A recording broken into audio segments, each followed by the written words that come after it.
Okay, so get this. Imagine a furniture giant just totally shaking up like the whole industry. That's Mhm. kind of what's going on right now over in Germany. And we're going to get into it all today. Yeah, We're talking about Porta, a big German furniture retailer, ditching its supplier, the Begros Purchasing Group. right.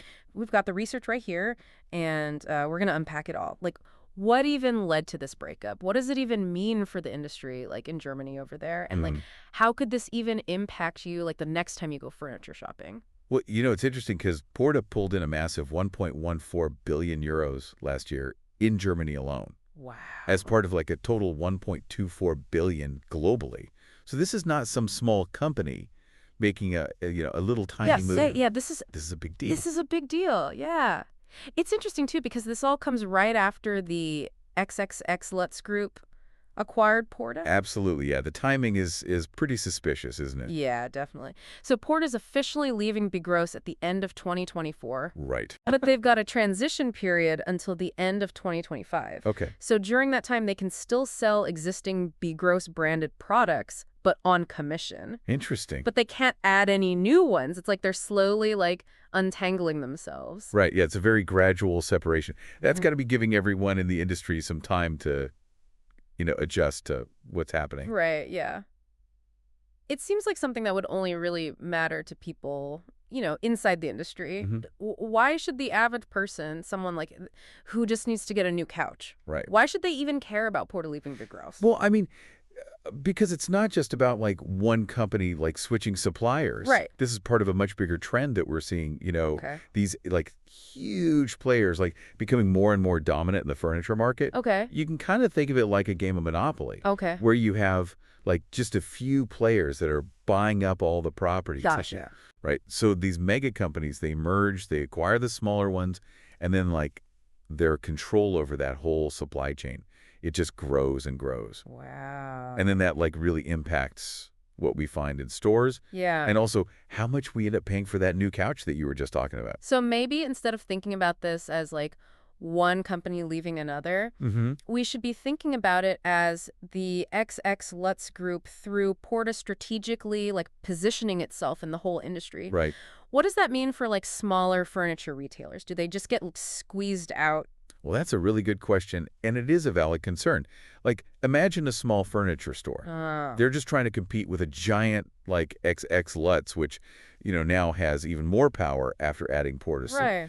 So these smaller retailers, they might be faced with like tougher negotiations to even get the products, Wow. potentially impacting their prices or their ability to even access certain product lines. And that's not even just bad news for those businesses. That's bad for consumers too. Exactly. The consumers who, value those unique things as personalized services. Right. But I remember reading about like some potential benefits to this industry shakeup. Oh, absolutely. I mean, while it's really easy to focus on the negative side of things, Yeah. there's also a possibility that this disruption could lead to some positive outcomes. Okay, give me some optimism here. What are those upsides? Well, for one, we could see this like surge in innovation. Like when you have these huge players, they dominate the market. Mm-hmm. It can stifle creativity. Everyone's kind of trying to play it safe, sticking to the same old tried and true formulas. Yeah, But when something like this happens, a major shift, right. it just shakes things up and creates space for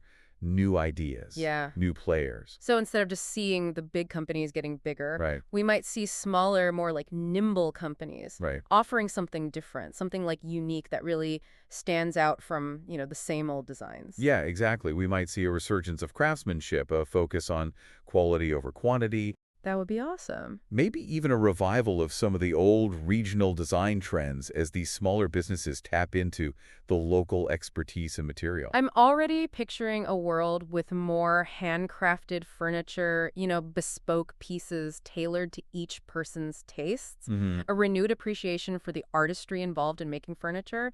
It's almost like this corporate shakeup could like accidentally lead to this renaissance in furniture design. And it's not just about design either. This shift, it could empower suppliers in a way we haven't really seen before. How so? Well, think about it. If smaller retailers are struggling to compete, Mm-hmm. some suppliers, they might just decide to bypass them altogether. Okay. They could form direct relationships with the consumer, cut out that middleman. Oh, so it's like the farm-to-table movement. Exactly. For furniture. Exactly. You get to connect with the people who are making the pieces, Right. learn about their process, and maybe even have a say in the design. Exactly. It's about creating a more transparent and collaborative process where, everyone benefits. And that could lead to some really amazing, one-of-a-kind furniture. Absolutely. It's not just a pipe dream either. This is already happening. We're seeing these online platforms and communities popping up Wow. that are facilitating these connections between buyers and makers. So it's not just about these big companies, fighting it out. Right. It's about that potential for something new, something more personal and sustainable to emerge from this. Exactly. That's a side of the story that I hadn't considered before. And that brings us to another really important part of this conversation. Sustainability. Yeah. It seems like every industry is dealing with how to be more sustainable these days. Right. And furniture is no exception. But how does all this Porta-Begros stuff play into that? On the one hand, you could say that bigger companies with more resources and economies of scale are in a better place to implement these sustainable practices. Yeah, okay. Like they can invest in greener technologies, source materials more responsibly, and optimize their supply chain to, cut down on waste. Okay, so there might be a silver lining there, but I've also heard the opposite, Yeah. that these mega mergers actually make sustainability harder Right. because they might choose profit over, doing the right thing Mm-hmm. and drive prices down so low that it's almost impossible for companies to make things ethically and sustainably. It's true. That's a very valid concern. Yeah. And it is a debate that's raging within the industry. So are these consolidations a step towards a more sustainable future or a step backwards? Yeah, I don't think there's an easy answer there. Yeah. But there are some really interesting examples that suggest it is possible to combine large-scale operations with a commitment to sustainability. You're talking about companies like ASKT that our source article talked about. Exactly, yeah. ASKT is a really fascinating case study. They're proving that you don't have to sacrifice quality or style to be sustainable. Yeah. They're committed to using these eco-friendly materials, minimizing their waste through innovative packaging and ensuring fair labor practices throughout their supply chain. Wow. And they're doing all of this while producing beautiful modern furniture that's built to last. So they're showing the rest of the industry that it can be done. Yeah, they're kind of rewriting the rule book. It's amazing. What makes this whole story so interesting is that it's not just about one company leaving another. Right. It's about all the different forces that are shaping the future of the entire industry. Mm-hmm. An industry that's tied to our homes, our lives, and, our planet. Right. So what does this mean for the person listening right now? Right. The person who might be thinking about buying a new dining table or finally getting a new mattress. Well, it means that you have way more power than you might think. Really? Your choices really do matter. Every time you make a purchase, you're voting for the future that you want to see. So before you click that buy now button or sign on the dotted line, really take a minute to think about, the story behind the furniture. Right. Ask yourself, where was this made? How was it made? And does this company even align with my own values? You got to be an informed and conscious consumer. Yeah. You have to recognize that your decisions have these ripple effects They do. that go way beyond your living room. Wow. This has been a really eye-opening conversation. Yeah, it has. And I feel like we've only just begun to, explore this whole topic. I know, we've just scratched the surface. It's so complex and fascinating. Yeah, and the next part of our deep dive, we're going to go even deeper Okay. into the implications of all these industry shifts. Okay. We're going to be looking at how they could impact not just what we buy, but how we live and interact with our spaces. Amazing. I'm really looking forward to that. Yeah, me too. We left off talking about sustainability and, these mergers and acquisitions. Right. Could they actually change how companies are thinking about, ethical and environmentally friendly practices? You mentioned that, bigger companies might actually be better equipped to invest in things like greener technologies. Yeah. But I'm still not sure if bigger is always better when we're talking about sustainability. Yeah, that's a good point. I mean, sometimes companies can get so focused on profits and efficiency Right. that they kind of forget about other important things. Yeah. There's a risk that sustainability just becomes like a marketing tactic Yeah. and not something they actually care about. It's like greenwashing. Exactly. So I think that's where we as consumers really need to be careful. It's easy to fall for all those buzzwords like eco-friendly and responsibly sourced. Right. But how can we really know if companies are actually, doing what they're saying? Well, I think transparency is really important. Okay. Look for companies that are willing to tell you about their supply chains and their manufacturing processes Yeah. and what environmental impact is. Don't be afraid to just ask them questions Okay. if they don't want to give you that information. That's a bad sign. It's like we have to be detectives piecing together clues to figure out if a company is being honest about their commitment to sustainability. Right. So what else should we be looking for? Well, certifications could be really helpful. Okay. Look for those third-party certifications like the FSC for wood products, Okay. the GeoTest for textiles, or Cradle to Cradle for things that are designed for circularity. Yeah. Those certifications show that the company's meeting certain standards. So we're not just trusting what the company says, Right. we're looking for proof. Yeah, exactly. It's like we need a whole course on how to read furniture labels. Aha. Maybe we should do that. Yeah, right. But really, it's important for consumers to realize that they have power. Okay. The more we demand transparency and hold companies accountable, the more they'll have to change. I like that. It's not about feeling powerless. It's about realizing that our choices matter. Exactly. But, sustainable furniture can be expensive. Yeah. Does that mean that only rich people can afford to be ethical? Well, that's a really good question, and it's something the industry needs to work on. Yeah. Sustainable practices shouldn't be a luxury. Right. But, it's important to remember that sustainability doesn't always mean buying brand new furniture. Okay. There are other things you can do. Like what? Give us some ideas. Well, you could start by buying secondhand. Oh. Vintage and antique furniture is often really well made, and it lasts a long time. Yeah. Plus, it gives your home character and history. I love that idea. It's sustainable and stylish. Exactly.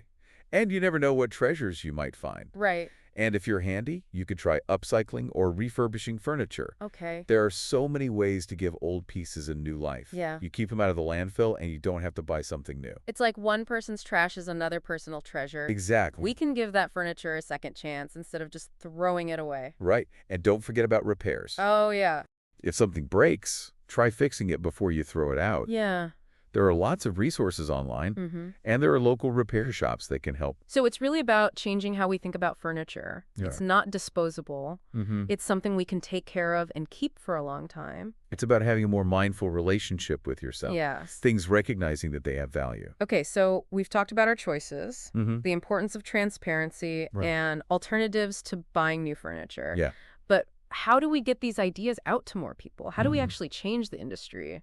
Well, I think we need to work together. Okay. We need consumers, manufacturers, designers, and policymakers. Wow. Everyone. Everyone working To together. create a better system. Exactly. It's not about blaming anyone. Right. It's about recognizing that we all have a part to play. So what can each of us do? Well, consumers can support companies that are doing the right thing. Okay. Designers can prioritize sustainability in their work. Mm-hmm. Manufacturers can use greener technologies. Yeah. And policymakers can create rules that encourage sustainability. It's a big challenge. It is. But it sounds like there's hope.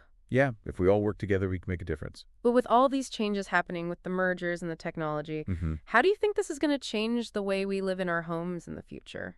Well, I think it's going to change everything about how we think about furniture. Really? For years, it's been all about mass production. Right. Cheap furniture Yeah. and trendy designs that go out of style quickly. True. But I think that's starting to change. Because of the sustainability movement. Partly, yeah. People are starting to care more about the environment. But it's also because people want things that are authentic and have meaning. Oh, it's not just about buying a chair. It's Right. about buying into an idea. Exactly. And I think that's why this Porta-Begros thing is so interesting. Okay. And companies like ASKT, they're not just selling furniture. Yeah. They're selling a whole different way of life. A more sustainable and ethical way of living. Exactly. I love that. So we're moving away from just buying whatever Right. and starting to think more carefully about what we bring into our homes. It's about creating a home that reflects your values. And this is going to change furniture design in the future. Oh, absolutely. I think we're going to see furniture that lasts longer, Okay. made with better materials, Yeah. instead of cheap stuff that falls apart. Right. And the designs will be more timeless. Okay. They won't go out of style so quickly. So we're not chasing trends anymore. Right. We're buying things we love that will last for years. Exactly. And technologies could be a big part of this, too. Technology, really? How So, well? imagine furniture that you can personalize. Okay. You can change it to fit your needs. Yeah. Maybe it's modular or has customizable parts, Interesting. or even smart materials that can change. Wow. So your furniture can adapt over time. So it's like the furniture is growing and changing with us. That- It's not just a thing in our house. It's part of our lives. Right. And all of this sustainability technology and focusing on people's needs, Yeah. I think it's going to lead to some amazing new ideas in furniture. This has been incredible. Yeah, it has. I feel like we've only just started talking about this. That's a big topic. But I do have one last question. Okay. You mentioned furniture as an extension of ourselves. But with all these changes happening, the Yeah. mergers, the technology, Right. are we losing sight of the human element of design? That's a great question, and it's a valid concern. Yeah. It's easy to get so focused on efficiency and technology that we forget about the people who are actually going to use this furniture. Right. In the end, furniture is about creating spaces for people Yeah. where they can connect, relax, and live their lives. And feel good. Exactly. It's about well-being for us and for the planet. Yeah. So how do we make sure we don't forget about people, with all this change happening? Yeah, I think we have to remember that furniture, it's not just a thing you buy. It's part of our lives. Right. It shapes how we feel, how we experience our homes. Yeah. We need to think about it more than just like a product with a price tag. Right. It's got a deeper meaning. Exactly. It has social and emotional value. Yeah, like I have this old armchair from my grandma, Mm. and every time I sit in it, it's like I can feel her, Wow. It brings back so many memories. It's not just a chair anymore. Exactly. It's like it's holding on to those stories. It really is. And I think that's something we've kind of lost with all this, mass production. Right, everything's so disposable. Exactly. We need to find that connection again. Yeah, that appreciation for how things are made. Mm-hmm. The stories behind them. Do you think this move towards sustainability could actually help with that? I think it could. When you buy something that's made with care, Yeah. sustainable materials, ethical practices, Mm-hmm. it's Yeah. like you're part of something bigger. Right. You're supporting those artisans. You're helping the planet. It's not just a transaction. It's a connection. It's like we're going back to the way things used to be. Yeah. Furniture used to be made locally by hand Right. with natural materials. And now with this focus on sustainability and local production, Yeah. we're getting back to that. So it's about more than just buying a chair. Yes. It's about a whole different approach to design. Exactly. Quality craftsmanship, things that will last, Yeah. not just trends that fade away. So to wrap up this deep dive, what are some things our listeners can take away from all of this? Well, I think the biggest thing is to just be more mindful.